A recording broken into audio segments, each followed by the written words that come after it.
Сайн байцгаана өрхөн өндөд үзэгчдээ Smart телевизийг сонгон үзэж байгаа та бүхнийхээ энэ өрөө мэндийг хүргэе.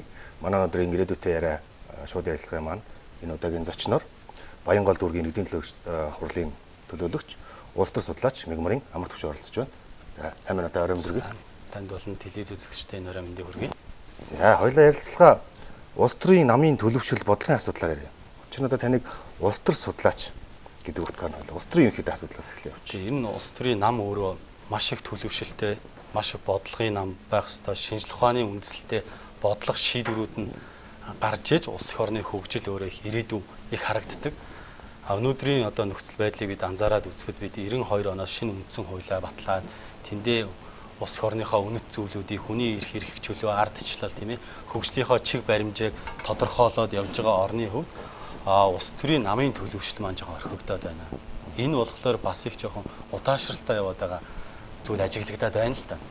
Улс төрийн нам бол бодлогын нам болох ёстой. Тэр бодлого шинжлэх ухааны үндэстэй бодлогыг гаргаж ирээд тэрийгэ биелүүлдэг байх ёстой. Тэгэхэд өнөөдөр манай улс төрийн намууд маш их мөрийн хөтөлбөр, маш их зүйлийг иргэдэд амладаг хэрнээ тэр хэрэгжилт нь байхгүй болохоор эн чинь шинжлэх ухаанаас хол зүйлийг яриад байдаг нэг талаасаа. Нэг талаасаа бодлогын нам бол чадаагүй асуудал үүсээд байгаа байхгүй.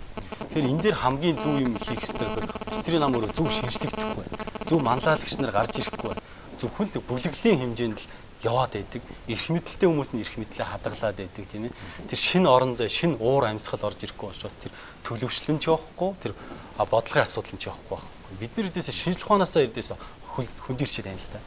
Улс төрийн нам өөрөө маш тийм шинжлэх ухааны дээр суурилсан бодлогыг иргэдэд уулна гаргаж тавиад тэр нь өөрөө биелэлттэй байх юм бол энэ бодлогын нам болж ийн төлөвшил нь өөрөө зөв явж байгааг хэлбэр хэмжиж итрэх гэдэг.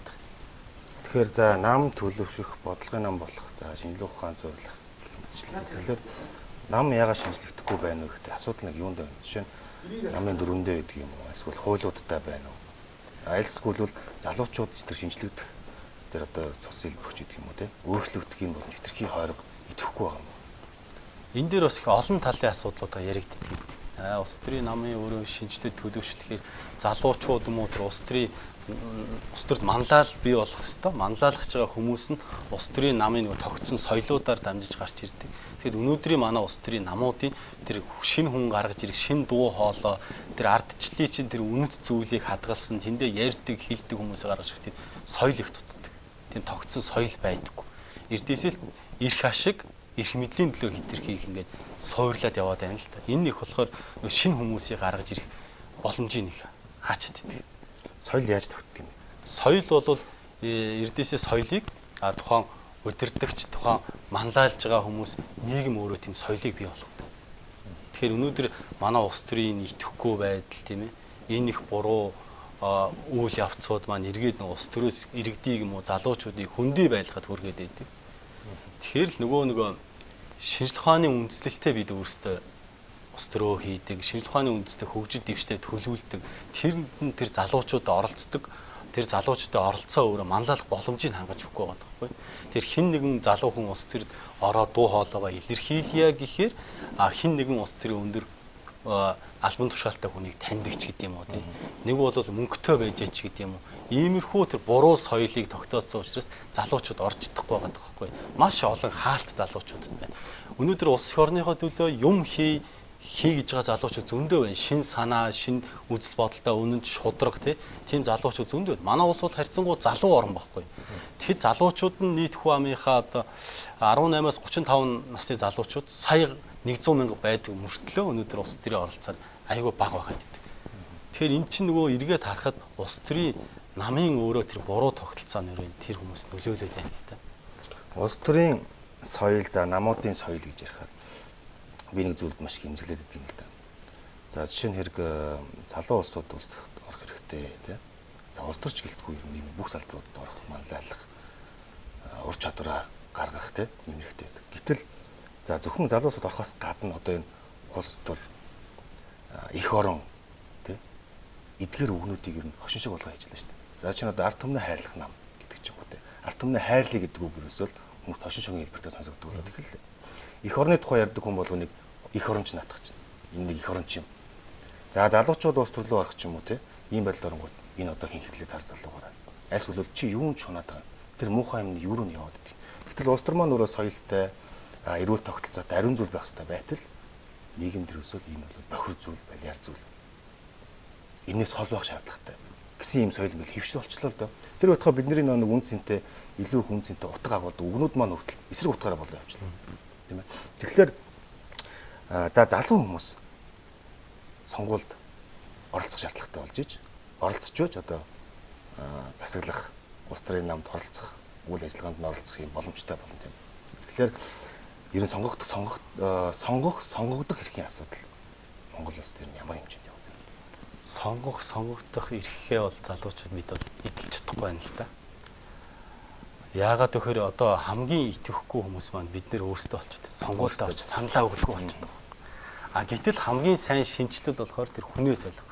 Нэг ялангуяа тэр залуу улсууд ийшээ гарч ирж ийж энэ шинжилэл өөрөө их төгс утгаараа явдаг. Ер нь дэлхийн бүхэл шинжилгээг залуучууд хийсэн байдаг. Одоо энэ 90 онд одоо ардсан хөсгөлийг хийсэн гээл тэр залуучууд л байсан. Одоо эргээд харахад эдгээр ихлүүлсэн зүйлээ хийж чадаагүй явчихж байгаа. Тэгэхээр одоо эдгээр шинжлэхтэй болчиход байгаа. Залуучуудыг одоо жишээ нь залуучууд гэлтгүү одоо улс төрийн нам яаж ийм гэхээр ирэх барьж байгаа намын нөхдүүд болохоор яаж ийм гурав дахь хүчний орон зайг ингээ гаргаж ирэхгүй тийм санаатай болоод ирж шээ. Одоо сая энэ батлагдсан хууль дүрмээс хавуулаад тийм ээ. Ялангуяа гурав дахь хүчний орон зай алга, эмэгтэйчүүдийн орон зай алга байна. Эмэгтэйчүүдийг бас их улс төрд гаргаж ирэх хэрэгтэй байна. Эднэр маань бас маш их тийм эрчүүдийг бодвол маш их тийм зөв алсын хараатай, маш нийгмийн асуудлуудыг маш соргог мэдэрдэг улсууд байдаг учраас эдний төлөө бас улс төрд бас байх хэрэгтэй байгаад байдаг. Тэгэхээр энэ бүх юмыг чи ерөнхийд нь ингээд өгнөд үзэхэд нэг цөөхөн хитэн хүмүүсийн бүлэглэлийн гэх юм уу тийм ээ. Тиймэрхүү хүмүүсийн эрх ашигт Монголын улс төрд нэлээд тамгаа байдал үүсгээд байна л да. Одоо нөгөө жишээ нь ингээл нүүрсийн нам гэх юм иймэрхүү ингээл ойлголтууд гарч ирээд байна л да. Тэгэл залуучуудад болохоор иймэрхүү хүнд үг одоо тэр үндэсний тэр том их орон гэдэг үзэл тийм ээ. Их оронч байдал ийм өвнөөсөө хүртэл үн цэнийг алдагдуулаад байгаа учраас хүмүүс нь улс төрчд итгэл нь алдагдаад тэгээд нэгд улс төр гэдэг нэг их муухай хараад яваад байна шүү дээ. Тэгэхээр уул нь бид нар улс төрийгөө их ариун зөв шудраг байлгаа тэнд шудраг хүмүүс гараад тэр нийгмийн манлайлаад бид нар тэндээсээ суралцаад залгамж халаанд болоод тийм ээ тэр дараагийн гарч ирж байгаа залгамж халаагаа зөв тогтвортой аваад явдаг бол энэ улс төр өөрөө их цэвэр бидний нийгмийн хөгжил нийгмийн чиг баримжаач их зөв болох гэдэг. Бидний үндсэн хуулиндаа бол маш их тодорхой тийм хүмүүнлэг инэрэнгүү ардчилсан нийгмийг байгуулна. Тэгэхээр өнөөдөр бид нарыг харалтаа хүн болгоо эрүүл аюулгүй орчинд амьдрах хэрэгтэй гэдэг чинь. Тэгэхээр өнөөдөр бид үндсэн хуулийнхаа өмнөдөө байгаа тийм үнэт зүйлээрээ бид нар амьдрч чадахгүй шүү дээ. Яа доорэж одоо улс төрийн намыг чи улс төрийн өрсөлдөгчөө сонгуульд оруулахгүй байх ч гэдэг юм уу тийм. Бие даагч нарыг сонгуульд оруулахгүй байх ч гэдэг юм уу тийм. Төрийн том аппаратаа ашиглаад улс төрийн өрсөлдөгчөө давж гин тийм. Тэгээл хуулийг хоёр янзаар тайлбарлах хэрэгс болгоод байна шүү дээ. Эрх мэдэлтэй хүн л эрх мэдлээ хамгаалж үзэх тийм тогтолцоо яваад байгаа болохоос биш тийм ээ. Эрүүл зөв хөгжил дэвшлийг ярьдаг хэлдэг хүмүүст бол орон зай олдох бас хэцүү болоод байна. Гэхдээ энийг өөрчлөх боломж сонгогчтой гардаг байгаа шүү дээ. Гасаар байна тийм. Залуучууд ирээ сонголтоо хийх хэрэгтэй тийм ээ. Залуучууд ирээ тэр сонгуулийн идэвхтэй оролцоод зөв сонголтоо хийгээд дараа нь өөрсдөө сонгогдох эрхээ эдлэх юм бол Монголын улс төр өөрөө цэвэршиж төлөвшөх байхгүй. Тэгэхгүйгээр бид өөрсдөө ингээд улс төрийг өөрөөсөө хит их хол гэж хараад ч юм уу тийм ээ. Өнөө маргаашийнхаа амьдралын хэв маягийн асуудалтай ингээд хутгалдаад яваад байх юм бол бид нарт ирээдүй байхгүй ч байна. Тэгэхээр залуучуудыг би бол их улс төртэй идэвхтэй оролцдог байгаасаа ер нь бол бид улс төрийн өнөөдрийн л одоо бодлогын үр дүн л одоо улс төрчдийн бодлогын үр дүнд бид нар өнөөдөр ийм асуудал яриа сууж байна.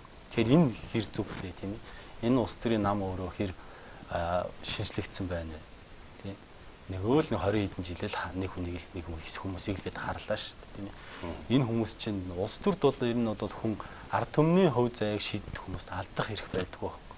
Хэрэдэр сонгуул болгоноор л тийм ээ маш их том зүйл амлаад эргээд тэр нь биелэхгүй байгаад байна гэдэг нь энэ маш том алдаа энэ улс төрийн намууд гаргаад байна шүү дээ. Тэгэхээр энийгээ бид арай нэг шинжлэх ухаанд суурилсан тэр шинжлэх ухааны үндсэлтэй бид хөгжлийн чиг баримжаа авч явах хэрэгтэй болов уу би тийг шаарддаг.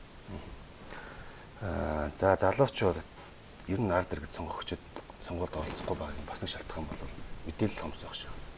Маш олон төрлийн мэдээлэл байна. Гэхдээ тал талын сувгаас үнэн худал нь мэдэгдэхгүй маш олон мэдээлэл бөмбөгдөж байгаа учраас сүүлд хүмүүс залхчихж байна. За сонгуулийн хууль сая өөрчлөгдлөө.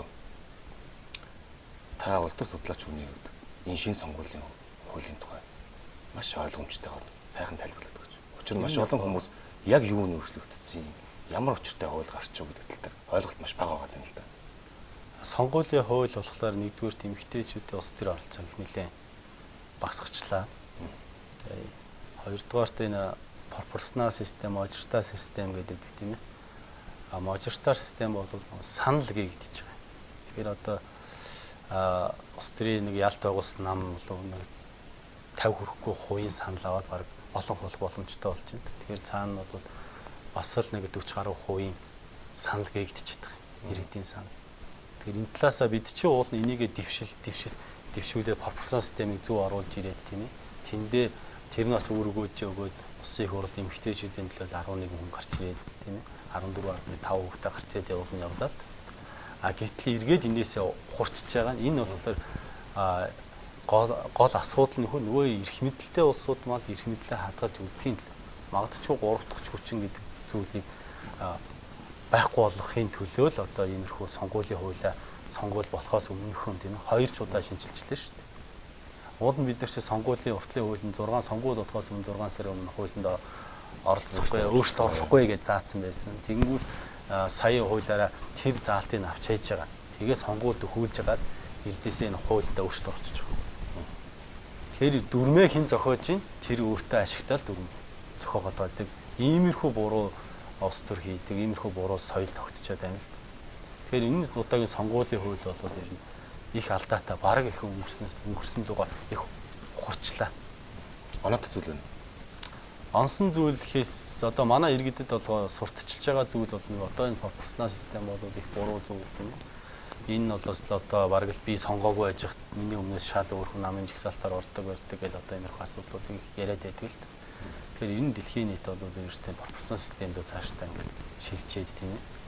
Улс төрийн нам нь өөрөө зөв төлөвшчихээр зөв хүнээ гаргаад ирэхээр тэр хүн намынхаа нэрийн өмнөөс ч гэдэм юм уу тийм ээ. Суухад иргэд тэр хүнийг харж дүгнээд байгаа байхгүй. Хүн зөв чадaltaй хүн. Тэгэхээр манад яагаад төхөр улс төрийн намын төлөвшил нь өөрөө муу учраас гарч ирсэн хүмүүс нь нийгэм манлайлахад одоо тийм ээ улс орныгоо төлөө явдаг зүтгэдэг байдлыг бид хэтэрхий анзаараад дүгнэлт өгöd байна. Тэгэхээр энэ бол улс төрч хүнийг бол гаргаж ирэх арга зам нь биш. Тэр сайн улс төрч үү, муу улс төрч үү, хэний төлөө юу хийж, ямар үйлдэл хийж нэгээс илүү бид дүгнэх хэрэгтэй байтал өнөөдөр манай одоо дүрмгүй тоглоом, дүрмгүй нэг мэдээлэл дундч ирдээсээ хүнийг яаж харагдуулж чаддаг юм л да. Та түр хэлсэн л дээ за энэ төлөөллийн арчлал дээрээс намуудын шинжилэл шинэ залуучууд орж ирэх шаардлагатай байна. Шинэ уур амьсгал хэрэгтэй байна гэсэн. Гэтэл одоо шинэ хуулиар бол ерөөсөө сонгуулийн сурталчилгааны хугацаа маань 18 он. 18 он болчихсон. За тэнгуут яг ингээд бод зууг дээр ингээд төсөөлөд бодъё л та. Шинэ залуу хүмүүст танигдах хугацаа юм гарч ирэхгүй. Ямар олон үйл төвчөнд байгаа л дээ. Дараа нь дээрэс нь нэг бүхтэр нөгөө монголчууд нэг ярьдаг штеп. Тандгүй бурхнаас таньдаг чөтгөрөөр яриад тийм ээ. Энэ зарчмаар сонгуул явуучих. Дүр зураг харагдаад байна л да. Ер нь бол энэ зарчмаар явагдах тийм дүр зургийг эдгээр өөрсдөө анханаас нь хийлээлтэй манай ирэх хэрэгч хүмүүс маань одоо тийм ээ.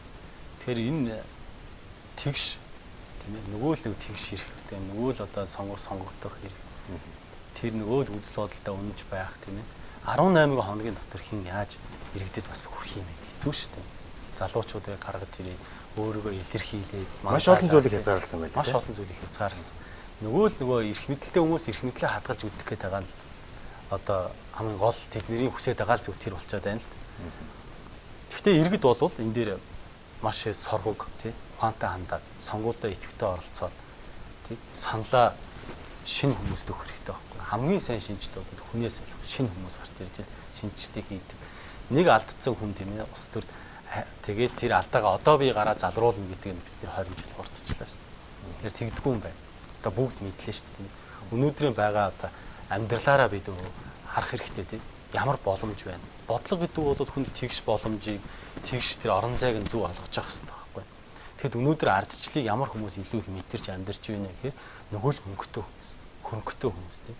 Нийгмийн баялагын хуваарлт нөр тэгш бус байгаад байна л да. Тэгэд залуучууд өөрөө хөдөлмөрийн үн цэнээрээ амьдралаа босгодог тийм нийгмийг бид үүлнэ. Бий болгох ёстой байдал өнөөдөр тэр нь байхгүй болчиход байгаа. Тэр өнөөдөр энэ улс төрийн нөхдүүдийн бодлого юм буруу болоод. Энийг л би засах хэрэгтэй. Энийг засахын тулд яах вэ? Ард түмэс нөө сонгох. Хэнийг сонгох вэ? Ямар хүнийг сонгох вэ гэдгийг хэцүү харж сонгох хэрэгтэй байхгүй. Бид нэр хин нэгнээс хариуцлага нэхэх, дээрээс нэг өмхаагүй байдлыг шүүмжлэхээс өмнө өөртөөс хариуцлага хайж, сонгуульд ядаж идэвхтэй хариуцлагатай оролцох хэрэгтэй байна. Та Баянгол дүүргийн эрдэнэ төлөвчдийн хуралд төлөөлөгчөөр 4 жил суужээ. Баянгол дүүргийн эрдэнэ хурал ер нь хэр үйл ажиллагаа явуулав? За дүүргийн ирээдүйг та яаж харж байна? Яг Баянгол бид нутгийн өөрөө удирдах байгууллагыг хөгжүүлэх, нутгийн өөрөө удирдах байгууллагын төлөвшил гэж байдаг л да. Манай хувьд бол бас нутгийн өөрөө удирдах байгууллагад хэдүүлэн тийм сайн төлөвшилтэй бас байж чадахгүй байна. Иргэд бол яг зүгээр нэг одоо манай дүүргийн хурал ихтж ерөнхийдөө бас их онцлогтой хурал шүү дээ. Бас олон талаасаа яригддаг тийм ээ. Тий. Тэгээд иргэдийн одоо яг тэр хойлон цаах энгийн ярил одоо шинэ. За яг хурал дээр ямар процесс болж байна? Хурал дээр бол яг зүгээр хурал болохоос өмнө намын одоо бүлэгтэй намууд хуралддаг. Би одоо ганц нам бүлэгтэй байгаа. Ардс нам их маань. Тэгээд хуралд оруулж асуудлаа ярьдаг. Асуудал дээр хүн нам гэхээсээ илүү тий. Тэнд нэг л иргэдийн төлөөлөө суусан юм чинь иргэдийнхаа төлөө өөрийнхөө итгэл үнэмшлэр шийдвэр гаргадаг баймар байдаг. Гэхэл яг нам гэдэг зүйлээрээ бас хэтэрхий хүний үзэл бодлыг хаагаад байдаг. Одоо тийм ээ. Санал хүч төрөлөө тий хүч төрдөг. Санал зүрдэг байж болно шүү дээ тийм ээ. Нэг намын хүмүүс ч гэсэн хоорондоо санал зүрдэг байж болно. Тэрнийхээ л итгэл үнэмшлийнхээ төлөө саналаа өгөх хэрэгтэй. Тэгэхэд бол манай хурал бол бас төдийлөн тийм итгэл үнэмшлийнхээ төлөө итгэл үнэмшлээ дагаад тийм ээ өөрийн дотоод мөн чанараа дагаад бас санал өгдөг хүмүүсээс их цөөхөн л дөө харамсалтай. Хоёул иргэдэд бас нэг юм мэдээлэл хэрэгтэй байх л та. За энэ жил бол улсын их хурлын сонгуул, нийслэлийн эрдэнэ төлөөлөгчдийн хурлын сонгуулийн өргөдөл нэг өдөр болно. За ингээд сонгогчтой уулзаад, иргэдтэй уулзаад явж байхад бол ер нь таарын сонгуулийн дээр ямар мэдээлэлтэй байна вэ? Иргэдийн нийслэлийн эрдэнэ төлөөлөгчдийн хурал гэж юу вэ? Улсын их хурал гэж юу вэ гэдэг дээр гэсэн. Ялгаж салгах, түүний ялгаа салгаа одоо ялгаа онцлогийг төдийлөн сайн ойлгоогүй байна. Тэгэхээр энэ ойлголтыг бид нэр одоо задлж нийслэлийн эрдэнэ төлөөлөгчдийн хурлын төлөөлөгч гэдэг их ажил нь юу юм бэ? Улсын их хурлын гишүүн хийх ажил нь юу юм бэ? Та нийслэлийн эрдэнэ төлөөлөгчдийн хуралд төлөөлөгчөө сонгох гэж байгаа бол юуг нь харах хэрэгтэй вэ? Улсын их хурл сонгох гэж байгаа бол юуг нь харах хэрэгтэй вэ гэсэн ийм байдлаар мэдээллийг сайн өгөөд хариуцлагатай хандах боломжийг нэхин тулд таныг мэдээлэл өгөөч гэж. Улсын их хурл гэдэг бол хууль тогтоох байгууллага. Манай орн бол эрхцүү төрийн ардчилсан хүмүүнлэг инэрэнгүү ардчилсан нийгмийн байгууллагч. Энэний суурь нь бол эрхцүүт төр.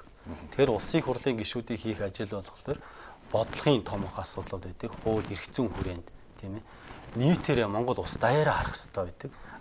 Гэтэл манай их хурлын гишүүд болохоор нөгөө сонгогдсон тойрог дээр л хэмжээнд л хараад байдаг. Тэнд л нөгөө нэг одоо нэг байшин бариулчих гал тийм ээ. Одоо нөгөө иргэдийн хурлын төлөөлөгчийн хийх ажлыг л тийм бараг л одоо анхан шатны тэрийг ажлыг чинь нөгөө иргэдийн хурлын төлөөлөгчтэйгээ л хийх ажил байхгүй. Тэгэхэд улсын хурлын гишүүд хэтэрхий тийшээ ороод байдаг. Улс их орны томоохон асуудлыг л тэд нэр ярьж хууль эрх зүйн хүрээнд нь тэд нэр тэрийг баталгаажуулж явах хэрэгтэй улсын хурлын гишүүд. Гэтэл хэтэрхий нөгөө аж ахуйн ажил руугаа хит холилдоод байдаг маань. Энд чинь нөгөө 76 жижигч гэдэг юм уу тийм ээ. Иймэрхүү болсон та бас их нэг сул талын харагдаад байгаа. Одоо энэ тойргоо уснаа гэдэг нь шүү дээ. Тойргоо услах гэхээр эргээ тойрогтой очихоор хүмүүсийг одоо бидний нэг ойлголт биш та энэ тойрогтой юу хийсэн юм бэ? Ходог барьсан юм уу? Замд барьсан юм уу? Асуугаад байдаг. Тэгээд идэг. Уул нь тэр хүнийг бол бид нэр харахтаа бол да улс орны хэмжээнд ямар хуулийн төсөл дээр ажилласан юм бэ? Тэр хуулийн төсөл чинь нийт иргэдийн, нийт монголчуудын эрх ашигт яаж нийцэж байгаа юм бэ гэдэг талаас нь бид уул нь харах хэрэгтэй байна. Нийслэлийн иргэдийн хурал бол яг цэвэр нийслэлийн зовлонтой асуудал дээр ажиллах хэрэгтэй. Яг л одоо утаана яаж, нийс төлөвлөлт нь яаж юм тийм ээ. Нөгөө сургууль цэцэрлэгийн хүртээмж нь хаана байна? Энийг иргэдтэйгээ нийлж байгаа. Асуудал дээрээсээ биш. Ардчилсан дүрд асуудал доороосоо урган гардаг. Доороосоо урган гарсан асуудлыг одоо тэр дээр очиж боловсруулалтад буцаад доошо бодлогоо хэрэгжүүлдэг байх хэрэгтэй. Гэтэл нөхдүүд яадаг вэ гэхээр ямар ч тийм бодлого төлөвлөлтгүй юм хийгээд байдаг. Одоо шинэ манай Улаанбаатар хотын төлөлт гэвэл одоо бас айгүй хүнд байдалд орчлоо шүү дээ. Одоо хүүхдүүд маань гараад тоглоомын талбайд байхгүй болчлоо. Настаачууд маань гараад нарлах талбайд байхгүй болчлоо. Заримдаа нэг л өндөр байшингуудаар л хаагдсан тий. Тэгээ ер нь төлөвлөлтгүй болчиход байна л да. Ер нь бид нэр нийслэл хотынхоо төлөвлөлтийг хэцүү хийх хэрэгтэй. Төлөвлөлтөө хийх нь бол газар доорх байгууламжийн асуудлуудаа хөгжүүлэх хэрэгтэй болж байна. гадаадын одоо орнууд гэх юм бол одоо Англи хэлт чинь тийм ээ 1800 оны үед газар зурх байгууламж бий болоод 100 жилийн насжилтаа тэр байгууламжаа байгуулж ирж тэгээд дараа нь тэрэндээ суурилсан газар дээрх тэр байгууламжуудаа байгуулж байгаа байхгүй. Тэгэхэд манайх одоо яадаг вэхээр газар зурх байгууламж байхгүй учраас тийм түнэлэн байгууламж байхгүй учраас нэг зам тавьчих шугамаас болохоор замаа идэж шугамаас илж байгаа. Тэр чинь амар том зардал гараад байгаа. Ярьж байгаа асуудал надад ойрхон сонсогдож байна л да. Яагаад гэвэл би яг бас Берлин хотод одоо дэд бүтцийн чиглэлээр хотын төлөвлөлт менежментийн чиглэлээр сургууль сурч төгссөн. Тэг яг таныг хэлэнгүүт нэг санаад орлоо л да. Бид нэр дэд бүтцийн дадлага хийгээд цэвэрсний хангамжийн талаар явж байгаад яг 1800 оны үед барьчихсан нэг тоосхон түнэлүүд яг тэр чигээр одоо үйл ажиллагаа үүргийг гүйцэтгээд тэнд байж байгаа. Тэгэхээр бид нар маш урт хугацааны оновчтой төлөвлөлт үр дүн гаргах хэрэгтэй юм шүү. Тийм. Ер нь хотын хөгжлийг бид нар нөгөө 4 жилээр асуудлыг хараад байна л да. Тэр манай улсад чинь богино дунд урт хугацааны бодлого тэр хэрэгжүүлэх хэрэгтэй. Улс төрийн намууд бодлого дээр бас нэгдэж чадахгүй юм тийм. Бүгдээрээ суугаад улс орноо ямар хөгжил рүү хөтлөхин гэдэг бид нар ярилцах хэрэгтэй. Жишээ нь улс төрийн намууд бодлогоо зөв гаргаад ирсэн тохиолдолд бол энэ бодлогыг тийм бид нар ийм замаар ийм богино хугацаанд ийм үр ашигтай тийм ийм өндөр үр ашигтай ийм хугацаанд бид энэ бодлогыг хэрэгжүүлнэ гэж намууд нэгдсэн нэг бодлого дээр ярилцах ёстой болцоод байдаг. Тэгэхэд л нөгөө 4 жилээр за бид одоо нөгөө шугам татчих өгнө. Та ямар сайн л доо. Өнөөдөр ямар ч сан үзүүлэлт хийя. Тэгэхгүй бол ерөөсө болохоо байчлаа. Дараагийн сонгуул ойртлоо. Ойртлоо гээл тийм. Тэгэл 4 жилээс л ингээд бидний бодлого ингээд яваад байна л. Энд чинь болохоор ямар ч нэг үр ашиггүй байдлууд үүсээд төсөө үр ашиг гэдэг зүйл нь ингээд алдагдаад байна л. Оновчтой урт хугацааны хөрөнгө оруулалт бид уулна тэр мөнгөө хийж юмэр. Улсынхаа одоо төсөө нэг бас их зөв зохион байгуулалттай тийм. Тэгэхгүй зүгээр л нэг 3-4 жилийн настай зам бариад бид нэр яах юм бэ? Тэгээд нэг 5 жилийн настай шугамсаалаад яах юм тийм. Тэгэхээр энэ дээр үр ашигыг бид нэр төсвийнхаа үр ашигыг байгаа юм уу зөв зар сурмаар байна. Тэгэхээр за дөрвүүдийн асуудлууд ингээд дөрвүүдтэй шийдээд нэг хэсэг явдаг болсон тийм. Гэхдээ нийслэл хот маань ер нь бол дөрвүүдийн асуудлыг, нийслэл хотын асуудлыг том зураг дээр гаргаж ир тавьж байгаа. Хоорондынх нь уялдаа холбоо, алсын зорилго, хэтийн төлөвлөгөөнүүд нь тавьж ярилцах хэрэгтэй, төлөвлөх хэрэгтэй тийм. Нийслэлийн ажил ер нь явж байгаа шиг. Одоо нийслэлийн ажил явж ийн гэхээсээ илүү одоо манай нийслэл хотын одоо нөгөө зовлонтой утааны асуудал, нөгөө бохирын асуудал тийм ээ. Хөрсний бохирдлын асуудал маш их тэгэл доор ажил одоо бидний нөгөө маш автомашины төвчрээ маш их хүмүүсийн бухимд болж байна тийм. Иймэрхүү асуудлууд байгаад байна л да.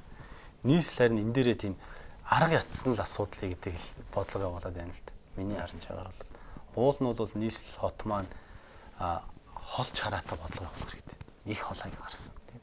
Шинэ суурьшлийн бүсгүүдэд зөв төлөвлөж байгуулах хэрэгтэй байна тийм ээ. Тэндээ иргэдэд орлоготой болох хэрэгтэй байна. Тийм.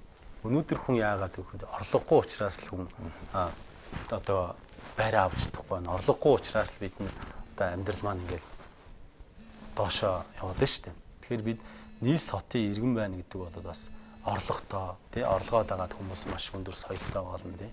Орчин өөрөө их зөв байх хэрэгтэй. Ногоон байгууламж нь сайн байх хэрэгтэй. Гэтэл одоо нөгөө нийслэл хоттой одоо ногоон байгууламж нөгөө туулгоол нь ингээл бохирдоо цэвэрлэх байгууламж нь ингээл хөрөлцөхгүй болоод тийм ээ. Ингээл бохироо шууд туулгоол руугаа асгаач гэдэг юм уу тийм. Ингээд ирэхээр нөгөө сая хүний ундны усны асуудал хөндөгдөд ч юм уу. Хүнд асуудлууд их байгаад байна л та. Тэгэхээр энийг бид нар 4 жилийн дотор шууд хийчихнэ гэдэг ингээд яриад иргэдийг төөрөгдүүлээд байхаа болох хэрэгтэй байхгүй. Энийний оронд маш урт хугацааны бодлогоо тавьчаад тэр хэрэгжилтийнхаа үр дүн би нэг юмны 100% бодлого гаргачлаа 20 жилийн дотор. За би энэ 4 жилийн эннийхээ би 20% л хийн. Тэдний хувийн хийнэ. 20% л хийн. Дараагийн 4 жил та нар надад итгэл үзүүлвэл би 20% хийн ч гэдэг юм уу тий. Яг ийм зөв системтэй явахгүй болохоор чинь баахан бэлэм амлчаад тэгээд тэрийг эхлүүлж чадахгүй юмчаад байдаг. Нэг бол хийсэн дуртай харагдах гад малгай өмсөн гэдэг шиг. Нөгөө нэг л өнгөцгөн байдлаар бид яваад байна. Тэгэхээр суур тэр том асуудлууд маань бид нар тэр өнөөдрийн хүртэл байсаар байгаа гэдэг. Огт шийдэж чадаагүй байгаа байхгүй. Тэгэхээр бид нар нөгөө богино дунд урт хугацааны бодлого гэдэг юм аа л хэрэгжүүлмээр байна. Тэгэхгүй нэг хүн гарч ирэл нэг хүчин гарч ирэл за энэ 4 жил бид ийм хийнэ гэдэг юм. За өмнө хийсэн биш байна. Одоо болно. Өмнө дэжтэй буруу юм ичлээ. Бид нар тэнд нэг тийг алдчихсан. Одоо бид нар өөр юм хий. Одоо л бид өстой одоо л та бүхэн надад итгэл үзүүлээч гэдэг. Бид нар ингэж басан чи 20 жил өнгөрчихөж байгаа. 24 жил өнгөрчихөж байгаа. Эргээд харахад бид тэр 24 жилийнхаа бүр одоо төлөвлөлт бол бүр доройтчих жоох. Нийслэл сонгогдсон төлөөлөгч нар яагаад төлөвлөж чадахгүй вэ? Эрдээсээ одоо ингээд нийслэлд сонгогдохоос өмнө за төлөөлөгч юм улсын их хурлын гишүүн болохоос өмнө чухам сайхан хүмүүс байдаг шүү дээ. За маш ухаантай, сайхан боловсролтой. Одоо нэг бие засаад гэрээ засчлаа. Одоо дөрөөцөх одоо ирэх өгөөч боломж өгөөч гэдэг байгаа. Харахад үнэхээр л тийм байна. Төлөөлж болохоор ч юм уу их хурлын гишүүн болчихоо тэнэг болчиход байдаг юм уу? Аль эсвэл тэр хүмүүсийг тийм байдалд оролцохоос өөр боломжгүй тийм механизм ажиллаад байдаг юм. Зөв ажил одоо жишээ нь хууль тогтоогч нөхдүүд нь бол тэр бодлогоо яриад тэрийг хуулиндаа шингээгээл эрх зүй төрөхөд л явах хэрэгтэй. Аж ахуй ажил хийдэг хүмүүс нь бол тэр аж ахуй ажиллаад хийх хэрэгтэй байхгүй. Тэгэхэд бид нар энд хитрхи ингээ холилдоод байна л та. За жишээ нь нийслэлийн иргэдийн хурлын төлөөлөгч хүн болвол тэр иргэдтэйгээ их ойрхон ажиллаад иргэд юу хүсэж байна? Нийслэлийг яаж хөгжүүлэх вэ тийм ээ? Бодлогыг гаргаад харин тэр инженер техникийн ажилч чинь тэр боломжийг олж авсны үдсэн дээр тэд нар хийх байхгүй. Тэр төлөвлөлтийг жишээ нь төлөвлөлтөндөө бид нар хэр хэмжээний зардал тусах уу гэдгээд эдгээр өөрсдөө шийдээ тийм ээ. За одоо хотоо ингэж төлөвлөе. Ийм гоё төсөл ороод ирсэн байна. Ийм төлөвлөгөө ороод ирсэн байна. Энийгээ хэдүүлээ хэрэгжих боломжийг олгоё тийм. Энийгээ хэдүүлээ ярий, манлайлаа. Хүмүүс зөвөр ойлгуулъя. Манай инженерүүд энийг хийв. Тийм ээ. Тэгээ хийх ёстой байтал нөхдүүд эрдээсээ хийхгүй байна л да. Та түрүүн ярианыхын хэлсэн л дээ. Аливаа бодлого, шинжлэх ухаанч, судалгаа, тооцоо төлөвлөгөөнд суурилсан байх шаардлагатай гэдэг. Дүүргийн хурал, нийслэлийн хурлуудад ямар нэг төсөл төлөвлөгөө боловсруулахад мэрэгжлийн багийн экспертүүдийн дүгнэлт саналыг авч гинэ. Тэрийг л би хүсэж байна. Тэрийг аваач огт байхгүй. Одоо бид нэг жишээл та нэг барилга барийг хичээлээд одоо нэг барилгын зураг нь батлагдчихсан газар бүх юм нэг тодорхой байх хэрэгтэй. Тийм ээ. Тэр барилгын чанар, үзүүлэлтүүд, стандарт нийцсэн, үн өртгөн тодорхой болцсон байгаад. Тэгээ үр ашигыг бид тооцсон багт. За энэ барилга барил нийгэм нийтэд маань ийм үр ашигтай барилга босох юм байна. Энэ сургуулийг барих юм бол энэ хавийн энэ хүүхдүүд ийм үр ашигтай тэгээд тэр сургуулийн орчин нөхцөлийг сайжруулах тийм ээ. Үр ашиг тийм нийт эзлэмж там залбааг ингээд бид төлөвлөх ёстой байтал бид нар яадаг вэ гэхээр манай дүүргийн хурал дээр ч гэсэн. За эх жил нэг ийм барилга байж магадгүй юм шиг. Нэг тэдэнд хүрэх тавьчих. Судалгаа байхгүй, тооцоо байхгүй. Мөнгө тавинд дараа нь зургийг хийдэг байхгүй. Энэ буруу байхгүй. Эхлээд зураг хийгээд газраа олоод зураг хийгээд үр ашигын тооцоод бодит тэр барилга барих тэр шаардлага нь юу байгаа юм бэ? Үндслүүдийг гаргаж ирээд тэр иргэдэн тэн дээр одоо ийм хүсэл санал байна. Тэрийг сонсоод дараа нь тэрийгэ төлөвлөж хийх ёстой байтал. Зүгээр л нэг одоо за нэг тим байж магадгүй юм байна. Тэгэх юм байна гэдэг үгнээс юмд хандаад ажиллахгүй байна л да. Би бол дүүрэгт төсвийн үр ашигын талаар нэлээд илүү ярьдаг хүн л дээ. Тэгэхээр нэг л юм хийнэхээр л нэг л өөрийнхөө тэр суух орчин, тэр ажиллах орчноо сайжруулахаасаа илүү тэр иргэдэд үйлчлдэг тийм бүтээмж гаргадаг, иргэдээ ойлгодог, иргэдээ сонсдог, иргэдээ чирэгдүүлдэггүй тиймэрхүү ажлын үйл одоо төрийн ажилд очисон хүмүүс тийм ээ. Төрөд ажиллаж байгаа хүмүүс, улс төрийн албан тушаалтай хүмүүс эдгээр хийх ёстой. Иргэдийн төлөөлөгч болоод сууж байгаа хүмүүс хийх ёстой байтал. Зөвхөн л өөрсдийн хувийн одоо эрх ямбыг хэтэрхий идэх гэдэг ч юм уу тийм. Ямар ч бүтээмжгүй байдал үүсээд байна л да.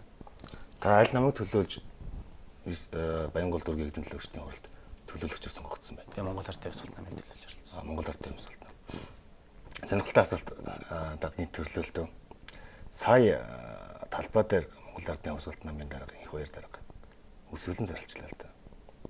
Энэ яг ямар процесс, юу болоод өнгөрч вэ? Зарим хүмүүс бол учрыг ч ойлгохгүй яагаад дахиад өсвөлэн зарлаад эхлэв гээл нэг хэсэг л одоо нэг комментийн шуурга болоод өнгөрөх шиг бол. Яг юу болов? Монгол Улсын үндсэн хуулинд Монгол Улсын иргэн сонгогдох хэрэгтэй гэж байна. Манай их баяр даргын маань хувьд бол тэр сонгогдох хэрэгтэй.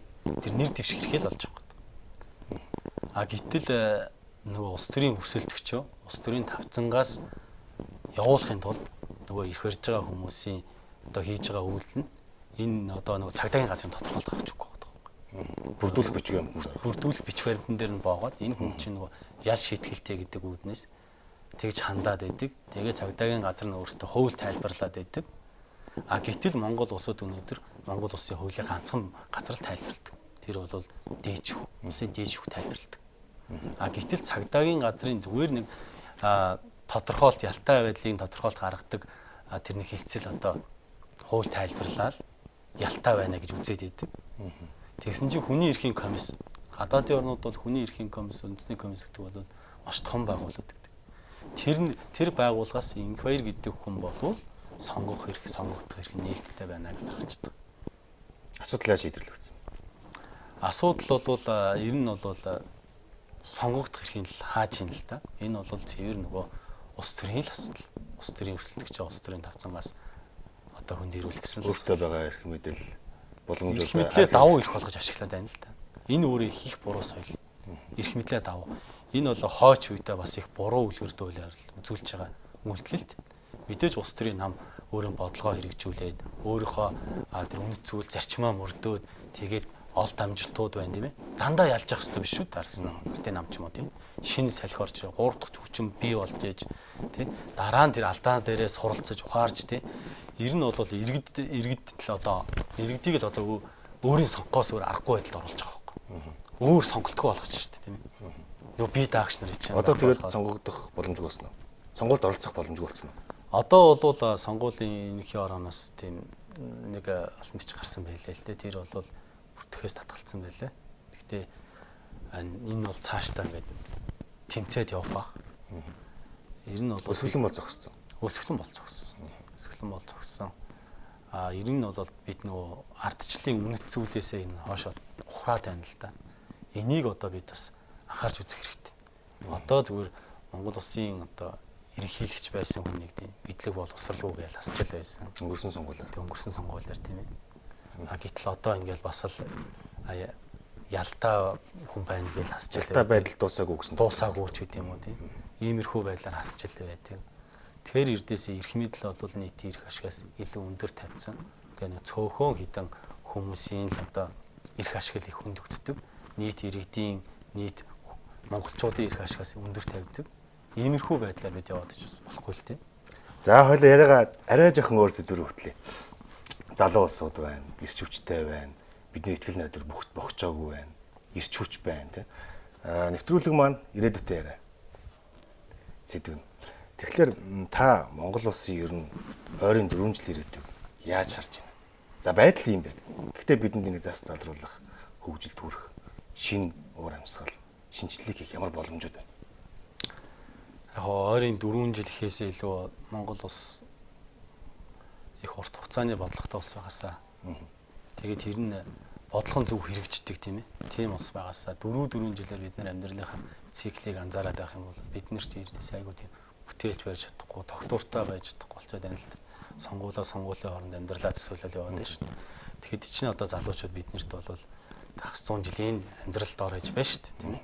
Тэнд чинь маш их амьдралын чанар, амьдралын бүтээмж, хойч үеийнхээ төлөө бид нар бас хариуцлага үүрээд улс их орноо сайхан болгоод хөгжүүлээд тийм ээ явах хэрэгтэй байгаад байна.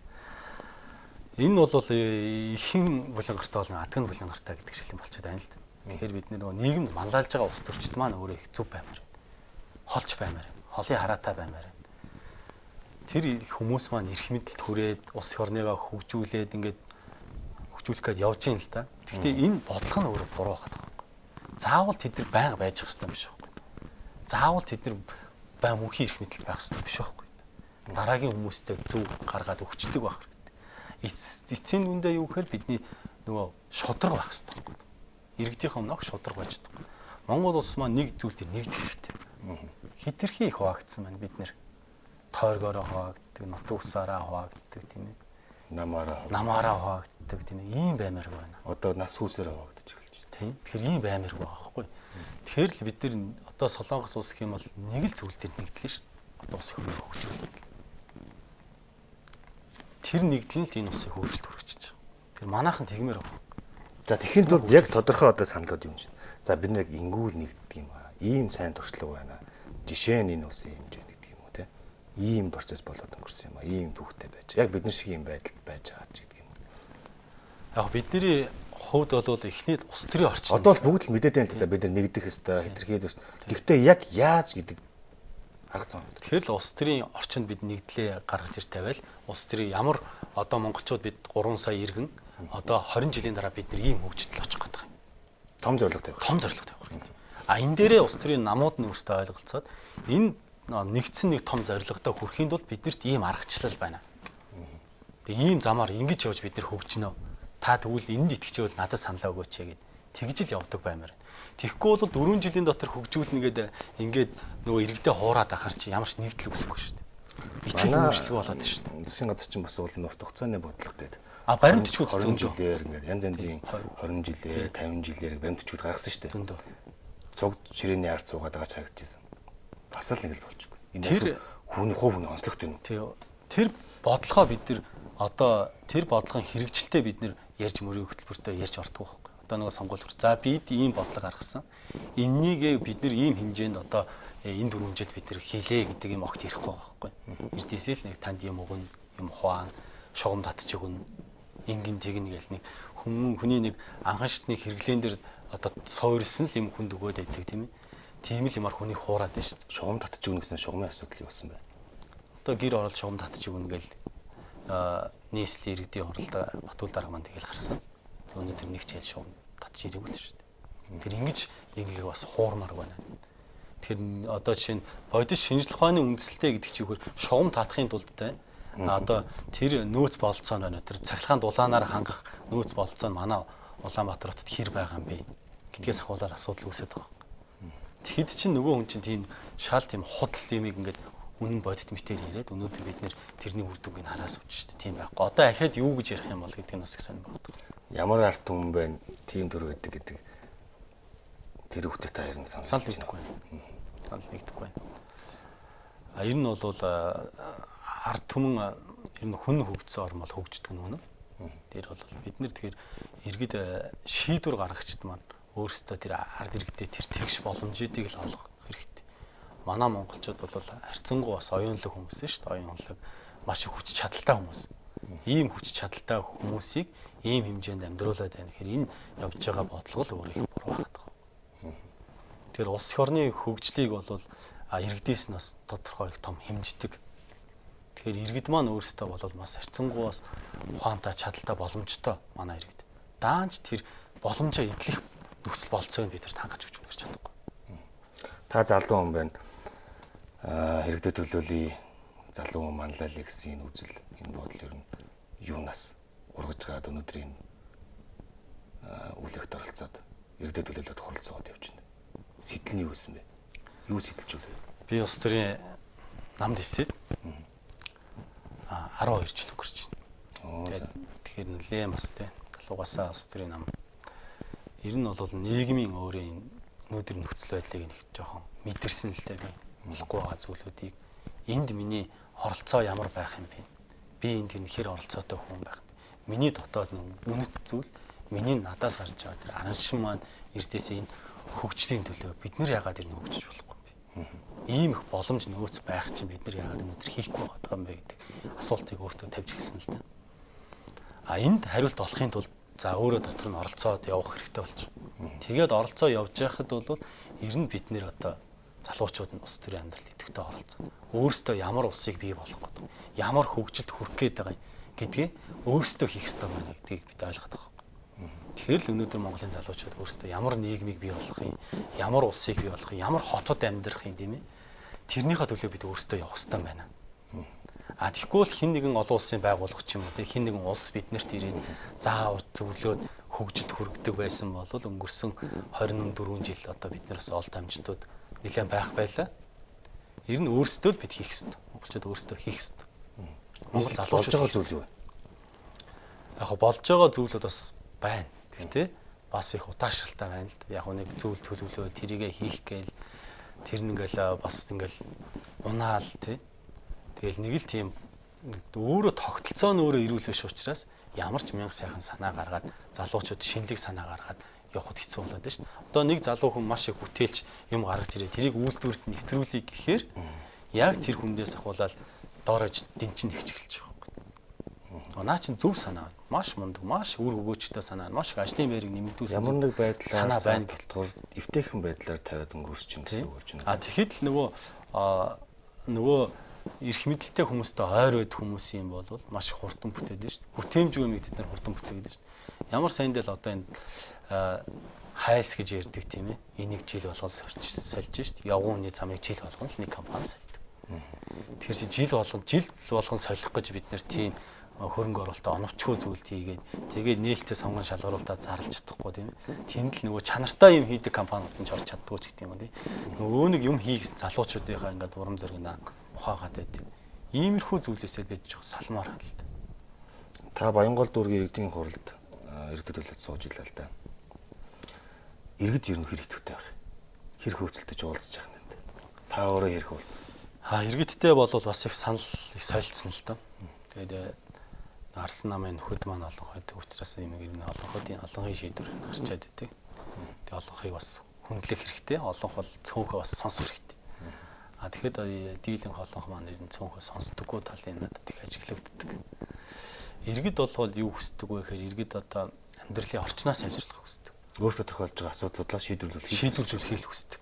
Уул нь бид иргэдийг тэр асуудалтай хамт иргэдийг тэр оролцуулах хэрэгтэй байдаг тийм ээ. Иргэдийн оролцоог чухалчлах хэрэгтэй байгаад байдаг. Тэгэхэд бид нэр зүгээр судалгаагүй үндэслэлгүйгээр нэг таамгаар нэг л эн тэндээ очиж үр ашиггүй хөрөнгө оруулалт хийгээд ч бас болохгүй байхгүй. Тэгэхээр иргэдийг идэвхжүүлэхийн тулд бид нар харин юу хийх вэ? Иргэдээс саналаа авдаг байх хэрэгтэй. Иргэдтэйгээ уулздаг байх хэрэгтэй. Иргэдийн бодит тэр амьдралын орчинд нь очиж ярилцдаг байх хэрэгтэй тийм ээ. Тэгээд нэг баг төсвөө үр ашигтаа бид нар зараад байвал энэ ирээдүйд үр ашигаа өгөөд энэ маш олон жил үр ашиг өгөх хэрэгтэй байхгүй.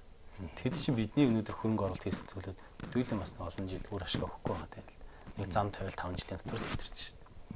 Тэгэхээр чинь тэр зам ямар өндөр хөрөнгө оруулалтаар бид нэр зам барьдаг үлээ тийм ээ. Тэгэхээр л нөгөө чанар үр ашиг нөгөө өсөлтөөн тий чанартай хийдэг компаниуд юм аж ахуй нэгжүүд нь юм авч хийж чадахгүй. Нөгөө нэг танилаараа хаалгатаа гэдэг ч юм уу тийм ээ. Нөгөө буруу талаас нь ирсэн нөхдүүд хийгээд ирэхээр нөгөө үр ашиг байхгүй болчихдог. Та яг халуун дагоонд нь байдаг хүн энийг үр ашигтай болох тодорхой санал юу вэ? Тэгэхээр миний ганц одоо өөрчлөлтөө яг юунаас эхлэв? Ярьдаг юм нэрдээсээ судалгаатай хийя гэдэг л. Яг тэр иргэнд юу хэрэгтэй байна? Тэр одоо хороонд юу хэрэгтэй байна? Тэднэрт яг тэр одоо тэгэл яг тоочны бид нэр ярих хэрэгтэй байхгүй. За энэ цэцэрлэг сургалт хамрагдаг хүмүүс ийм байт юм байна. Үнэхээр хүрэлцээ багтаан байна. За тэгвэл эдгээр энэ асуудлыг бид нэр яг энэ шийдье. Шийдэхдээ хин нэг энэ хүмүүсийн бусдын эрх ашигт халдсан тийм шийдвэр гарахгүй нөгөө тоглоомын талбай дээр барилга барьдаг ч гэдэг юм уу тийм. Иймэрхүү байдлаа бид нэр шийдье гэдэг асуудлыг ярих хэрэгтэй. Тэгэхээр тооцоос судалгаагүй нэг завсар гарангуут л нэг үр ашиггүй барилга барай л тийм. Тэр нь ингээл нэг жилийн дараа бас л фасадаас авахд бол хуураад эхлэх юм бол энэ бас болохгүй байдал үүсэх юм л да. Тэгэл ахаал тэр чинь засах мөнгөө бид нэр нөгөө дүүргийн төсөөсөө гаргадаг ч гэдэг юм уу тийм. Иймэрхүү юм үүсээд байдаг учраас төсвийнхаа үр ашгаа хэдүүлээ зөв төлөвлөе. Ерэн тооцоо судалгаатай юм хийя. Баахан зүйл амлчаа тэрийг одоо хийж чадахгүйгээр нэг л хийс нэр авахгүй л бид нэр өнөдөр яваад байна л да. Тэгмээргүй байна. Ер нь холын хараатай алсыг харсан зүйлүүд л бид нэр хиймээр санагдаад байна л да. Нэг асуудал ярьдаг л да. Төсөв хангалтгүй байдаг. Тэр асуудал ер нь хэрэг. Төсөв бол бас хүнд байдаг нь үнэ. Гэхдээ бид байгаа зүйлөө зөв зарч чадахгүй байна. Биднэрт маш их мөнгө босголоо шүү дээ. Улс орны одоо нөгөө үрийн асуудал яригдана л да нөгөө маш их мөнгө босгосон. Гэхдээ бид нар хүнээс мөнгө зээлж авчаад тэрийг мөнгө олдог зүйл рүү хийх ёстой байтал бид нар мөнгө олдгоо салбар руу хэтэрхий хийж чадаа бол эн чин дараа нь одоо явж өгч үр ашиггүй зүйл болоод байна шүү дээ. Энэ явж өгч одоо нэг үрийн дарамтанд орно. Тэгээд нөгөө босгосон зээлээ төлж чадахгүй болвол жинхэнэ бодитгаараа үрийн дарамтанд орж байна. Одоо үрийн дарамтанд орсон орнууд яаж ийн одоо сая харж штэ. Хэд тус одоо сая үрийн оронд газар нутгийг авч явах шиг тийм зэрэг оруулчлаа шүү. Зэрэг оруулчлаа шүү. Тэгэхээр иймэрхүү байдлууд биднэрт үс магадaltaй шүү. Тэгэхээр бид өрөө удирдах хэрэгтэй. Авсан зээл маань бидэрт үр ашгаа өгөөд график нөхцөлийн дагуу төлөгдөөд явж байвал энэ бол эртээсээ тогтвортой зээл байна. Тэгэхгүй энэ төлж чадахгүй байдал үсээ зээл нь өөр гэдэг шиг өгөгдөх нь лугаа шилжээд эхлэх юм бол энэ аюултай зүйл болж байна. Нийслэлийн шинэ томоохон бүтээн байгуулалтууд дэд бүтцийн асуудлуудыг шийдэхэд ойрын хугацаанд үр ашиг өгөх нь хол хохолтой. Тэгэхээр энийг богино хугацаанд нь яаж хийх ёстой юм бэ? Энэ нийслэлтыг бид төлөвлөгийг бол ихэл нөгөө газар доорх байгууламжаал бид ярих хэрэгтэй. Газар доорх байгууламж бид ярихгүй бүтцээ барьж өгч үндсэн дэд бүтцээ барихгүй боломж хэрэгтэй шүү дээ. Зүгээр л газар тэр баахан байшин бариад бид нар нийслэлт хөгжиж гинэ гэдэг асуудлыг бид ярьж болохгүй. Тэр нь эргээд хизээ нэгэн цагт нийслэлийн зөв төлөвлөлтөй гаргаад ирэхээр нөгөө олон үр ашиггүй баригдсан хөрөнгүүд чи яах вэ гэдэг асуудал иргэдэг шин. Тэгэхээр бид одооноос эхэлж газар доорх байгууламжаа барьж шинэ суурьшлийн бүсгүүдээ байгуулж тэнд нь хамгийн гол нь иргэд орлоготой болох хэрэгтэй. Тэр орлоготой байвал орлоготой тэр суурьшлийн бүсүүд орлого ажил хийх боломж нөхцөл нь байх юм бол иргэд тийшээ суурьшна. Суурьшаа тэндээ амьдраад нөхцөлөө сайжруулад явна. Тэгээ юм болгоныг л нэг Улаанбаатар руугаа одоо ингээл чихээд байдаг. Улаанбаатарт л ингээл нэг. Тэгэхээр Монгол улсынхаа бүх зовлон Улаанбаатарт л үсээд байдаг. Тэгэхэд бид нэр Улаанбаатарын хөгжлийг харахад бол магадгүй орон нутгийн хөгжлийг илүү анхаарах хэрэгтэй юм бол. Яагаад хүмүүс нийслэл доторгоо ингээд төвлөрөөд байна гэхээр бүхэл боломж дэд бүтц одоо тийм ээ боловсрал энэ чинь нийслэл дотор байгаад шүү дээ. Ажлын байр цөөхөн үедээ ажлын байрандаа л тэр иргэд хамрагдах гал ингээд үцээд байна шүү. Тэгэхэд бид хөдөө орон нутгаа тэр бүсчилсэн одоо бүсчлэл хөгжүүлнэ гэж ярьж байсан. Тэрийгээ бас зөв төлөвлөөл хөгжүүлээд нэг юм ихлүүлчээ тэрийг ингээд гүйцэтгэх нэг муу байгаа юм л да. Нийслэлийн хөгжил за эдийн засаг за одоо хот байгуулалт дэд бүтц гэдэг материалын шинжтэй өсөлтүүдээс гадна хөгжлүүдээс гадна дэвшлүүдээс гадна нийслэлийн иргэдийн эрүүл мэндийн асуудал юм хэрэг. Тийм. Хөрсний бохирдол за одоо энэ бохирын асуудал тийм. Ер нь гэр орлын айлууд хөрсний бохирдол бол дэд зэгтээ хөгжлөө шүү дээ. Дээрээс нь агаарын бохирдол. Бид тэр нэг агаарын бохирдол гээл одоо их бууруулах олон аргаар оролдож шүү дээ. Тэр цагаад үлэг болчлаа. Одоо бүр хүн сонсгоч бас тийм ямар ч үр ашиггүй хөрөнгө оруулалт хийгээд байгаа юм. Хамгийн гол асуудал нь болохоор эрдээсээ л энэ барилгаж их иргэд маань таатай орон сууцнд амьдрах тийм тэр нөхцөлийг л бүрдүүлэх хэрэгтэй байна. Нэг бол өстой бүр системтэй бүр хаус оруулууд тэр зарчмаар явуулах. Гэтэл өнөөдөр манайхны яг барьж байгаа бодлого нь болохоор эрдээсээ үр ашиг үр дүн ямар гарахгүй байгаа. Иргэдийн амьдрал яаж сайжрах вэ гэхээр энэ утааны асуудал. За утаа асуудал шийдэх нь бид орон сууцчих хэрэгтэй байна. Орон сууц авахын тулд иргэд яах ёстой? Орлоготой болох хэрэгтэй болдог. Тэгэхээр бид чинь нөгөө орлогогүй иргэдээ орон сууцтай болгоно гэдээ яриад хар чинь энэ асуудал эрдээс явахгүй. Логикод юм боломжгүй болчих. Хэд иргэдээ ажлын байр нэмдэг. Монголчууд бүтээмж амьдрмаар байгаа. Бүтээлч, бүтээж амьдрдаг тийм ээ. Сонирхолтой зүйлдээ зөв цагаа зарцуулж тэр сонирхолтой зүйлдээ хүн чинь илүү ажиллахаар тэндээс маш их бүтээмж гардаг. Тэнгүүт нэг ажил ихэр ч одоо бидний ойлголт юм учраас за ямар ч хамаагүй ажилд л орох юмсан. Төрийн албанд л орох юмсан гэдэг. Яг өөрөөх нь хүсдэг тий явах ёстой салбар муу юм. Тэгээд яг би одоо инженер хүн би яг ингээрэл ажиллана гэх юм бол тэндээс нь илүү тэр сонирхолтой өөрийнхөө хоббигоо илүү үр дүн гарна. Үр дүн бүтээмж гараад байдаг. Хөдөлмөрийн зах зээл дээр хүртэл бид нар бас маш их өрсөлдөх чадвартай байх хэрэгтэй байдаг. Мэдлэг боловсрол чадвараараа. Гэтэл өнөөдөр бидний одоо өрсөлдөөн юу байдаг вэ гэхээр эрдээсээ л нөгөө л нэг арын хаалга тийм ээ. Нэг л тийм буруу тогтсон үйл явцтай болчиход байна л да. Тэр иргэдийг бол бид орлоготой болох хэрэгтэй. Орлоготой болохын тулд иргэд тийм хүсдэг сонирхдаг юм хийх хэрэгтэй. Тэндээсээ маш бүтээмж гаргадаг хэрэгтэй. Иргэд орлоготой болоод ирэхээр тэр чинь өөрөө нөгөө нийгмийн хангалттай хэрэглээний асуудал үүсдэг зөв төлөвлөлтөй хот хийцэн багт бол аж ахуй нэгжүүд бол барилгаа бариад иргэдэд оруулаад ингэж явж байгаа. Тэгэхээр бид нар иргэдэд тэгэхээр орлоготой байлгах чадахгүй байна л да. Орлоготой байлгахын тулд бид нар үйлдвэрлэлийг хөгжүүлэх хэрэгтэй. Үйлдвэрлэл хөгжүүлэхийн тулд уул уурхаагаар босгосон мөнгөө тараах биш хөрөнгө оруулалт хийх хэрэгтэй байна. Үр ашиг авах, бүтээмжийг бий болгох, үр ашиг хөрөнгө оруулалтуудыг хийх хэрэгтэй. Тэнд иргэд маань ажилтдаг тийм ээ. Иргэд ажиллаад хөдөлмөрөө үнэлүүлдэг. Тэгээд тэндээс нь бүтээмж гараад зах зээл дээр гардаг бүтээгдэхүүн гараад Монголынхоо зах зээл дээр дэлхийн зах зээл дээр гардаг бүтээгдэхүүн гараад ингүүл манай эдийн засаг тогтвортой байгаад ирдэг. Эдийн засаг өөрөө тогтвортой болохоор амжиргаа өөрөө өсөөд тийм ээ. Хүмүүсийн нийгэмд явж байгаа тэр ихтгэл үнэмшил байр суурь бүхэл юм өөрчлөгдөж байгаа байхгүй. Бид нар өнөөдөр яалтч орлогогүй болчиход байгаа учраас асуудал иргэд чинь нөгөө орлогогүй болчихсон тэр орлогыг хаанаас олох вэ гэдэг дээр маш их асуудал үүсээд байгаа учраас иргэдэд хамгийн хэцүү асуудал нь юм. Тэгээд маш их иргэд өргөн урж байна. Маш их анхан шатны хэрэглээгээл одоо хангахын тулд одоо бид нар өнөөдөр ийм хүнд үйдэл одоо өөртөө байгаа. Одоо ер нь өмнө байгаагүй янз янзын юм сонсогдох юм л да. За талхаа талж авч байна. Тасаагаар авч байна. Яг өнөөдөр гэр хорооллын одоо амьдрал дээр яг тийм болж байна. Яг болд юм байна. Бидний ярихаар ингээ итгэхгүй байгаа байхгүй. Тэгэхээр л яг тийм зүйл болоод байна. Тэгэхээр одоо таллаа давж ийн гэдэг чинь тэр хүний өдрийн орлого хэдэн төгрөг байх вэ? Хэдэн төгрөг тэр хүн өдөрт олж ирж талхад алж авч байна тийм. Яагаад бүтэн авч чадахгүй байна гэхэд бид нар нөгөө орлогогүй учраас тийм болчиход байна шүү. Тэгээ энэ дээр бид нар одоо төр засгаас өөрөө ингээд иргэдийгээ хөдөлмөрлүүлэх тиймэрхүү салбарлал хөрөнгө оруулалтаа хиймээр хагаад байдаг.